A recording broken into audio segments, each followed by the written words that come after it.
Now, let's talk about another basic skill for caregivers as well as cancer survivors, information seeking. Let's hear from Elena. I'll never forget that day in the doctor's office at the cancer center. The doctor told Salvador, my husband, and me there was nothing more he or anyone could do for us. What do we do now? Where do we go from here? I needed information. As a caregiver of someone with cancer, you are always needing information in order to make decisions, solve problems, get help, and move forward. The need for information goes on throughout treatment and even after treatment ends. When cancer progresses, family members may need to assume more and more of their loved one's physical care. They may also need to assume more of the information-seeking role. In the example of Elena and Salvador, when their healthcare team had no more treatment options to provide, where could they turn for information on what to do next?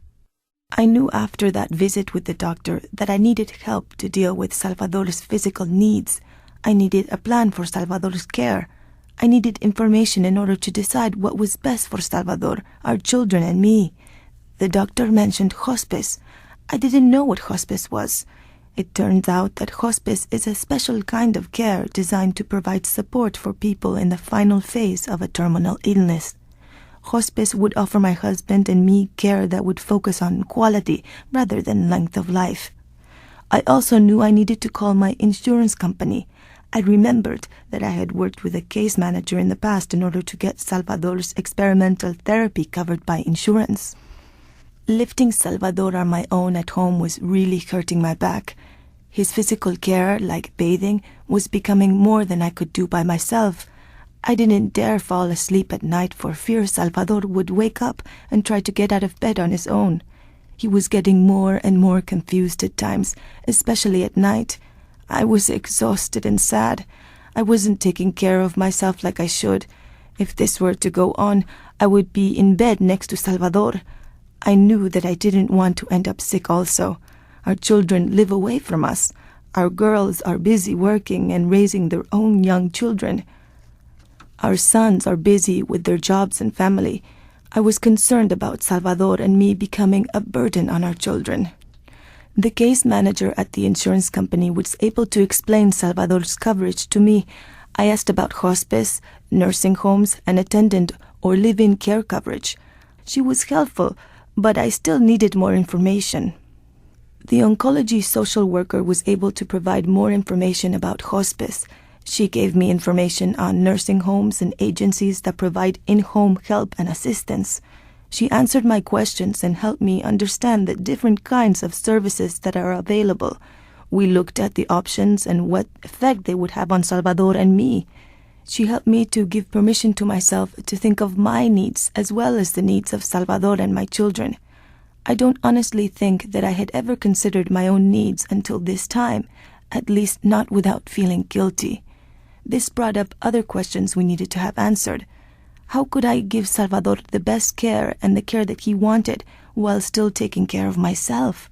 Maybe I should let my children tell me what is a burden for them and what might be easy for them to do to help. What did they feel that they could do to help in this situation? What could I do with all the stress that I was feeling? Well, my son, who loves the internet, got me more information about hospice. He also found a chat room on the internet where I could talk with other caregivers. A couple of the people in the chat room gave me suggestions that I was able to talk about with our social worker. Soon, all my children were exploring options and getting information together. I visited my local library. The librarian showed me how to use the computer there. I also visited my local senior center.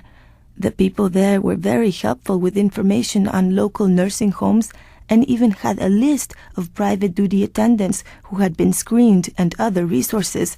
They also had an exercise program and some other activities that sounded interesting to me. One of the best things I did for myself was to attend a local support group for caregivers like me. People shared with me their first-hand experiences. I also got some training in stress management from the local wellness center. This helped me a lot.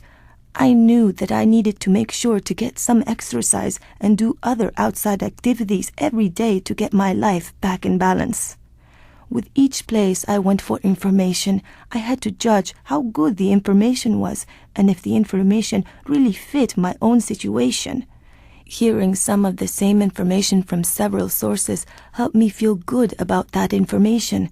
The social worker was one of the experts I chose to help me go through it all to pick out what I needed.